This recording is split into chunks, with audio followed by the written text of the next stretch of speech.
goal for this video is to start a dropshipping store that can be automated and functioned without me. And we'll see if one, we can get that to pop off and make some initial sales, and two, see if it's possible to create a whole dropshipping business, once again using these rinse and repeat strategies that I'm always talking about. I was talking to an old friend of mine recently that does numbers from his stores, and he brought up something really interesting in a conversation. Now, he's involved with brands at the highest level, and he told me that some of the people making the most money in ecom are the people that start sustainable brands and sell products that solve problems. So I already kind of knew this, but it really just hits home that this is what I should base this store and products around. Now, I found a few successful examples of this kind of thing in a niche I'm currently looking at. So we have a store called OreoWare and Milkaluto, or however you say it, and they're getting a ton of traffic, which means a ton of sales.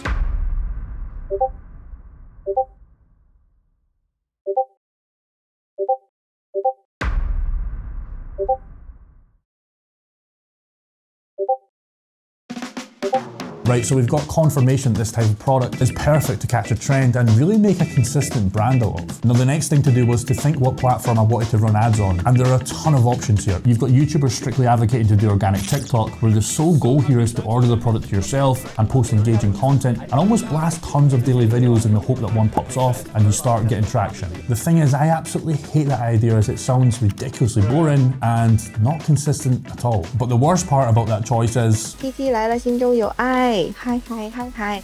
Whenever the camera is on, I'm in the zone.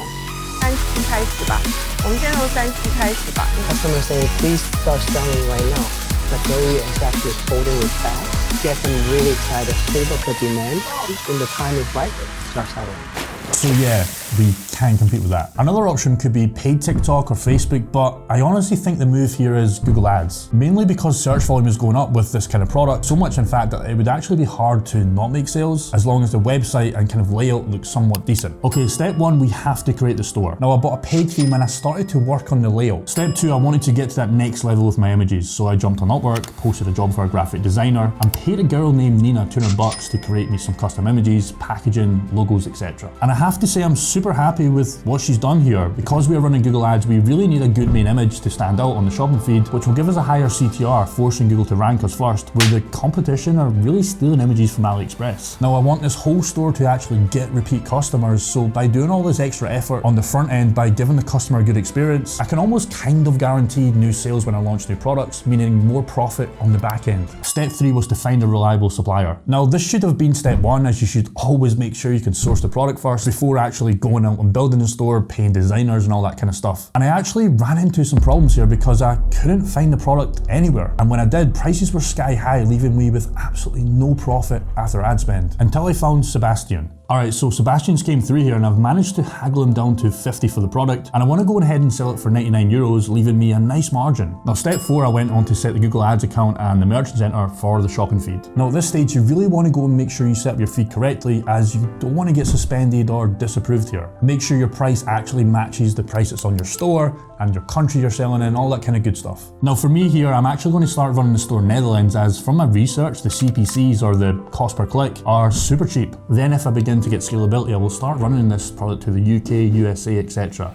The whole thing here is to get proof of concept in one country first, to really make sure I can handle the orders with my supplier, Sebastian, and then turn on the madness with other countries and scale up. Okay, so I got approved, which now brings us on to step 6, launching the ads.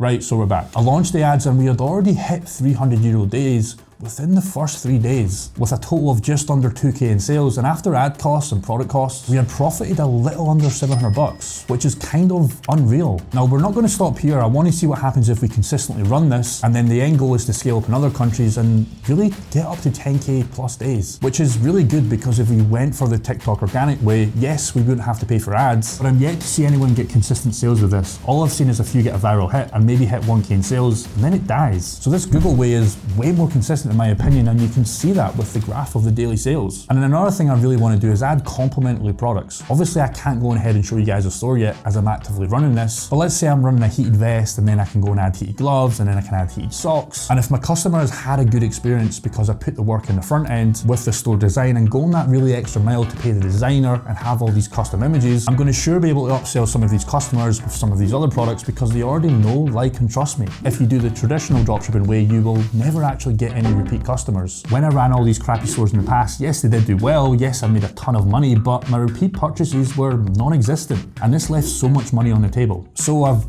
kind of ran into a problem here. Sebastian, our initial supplier, has ran out of stock, and I've got a ton more orders to fulfill, and I've sourced the interwebs and I really can't find another supplier. Another option would be to bulk buy, which there's a few suppliers from Alibaba, but they have a minimum order of 100, and I don't know if I want to flunk out the cash just yet, as I really only bulk buy on stores when I've hit a minimum of 10k in sales. It really just makes me feel way more comfortable as we have a consistent store making sales. But we are doing 300 euros in sales, so this technically is consistent, so it could be an option. But I think I'm going to leave this video here. And what I will do is come back in a few months and give you guys a follow-up with where we're at with this store. I think the main message or the story of this video here is you really can go out there and start a store from pretty much scratch with very little money. Yes, you can go out there and do $0, but I really think you should invest a little in a nice theme and custom content, as this will really set you apart from the rest, although it's not 100% necessary. Now, if you want to see how I began to scale a store to 6 figures in under 7 days, then you need to check this video here where I give you a step-by-step formula on how you can go out there and copy this method.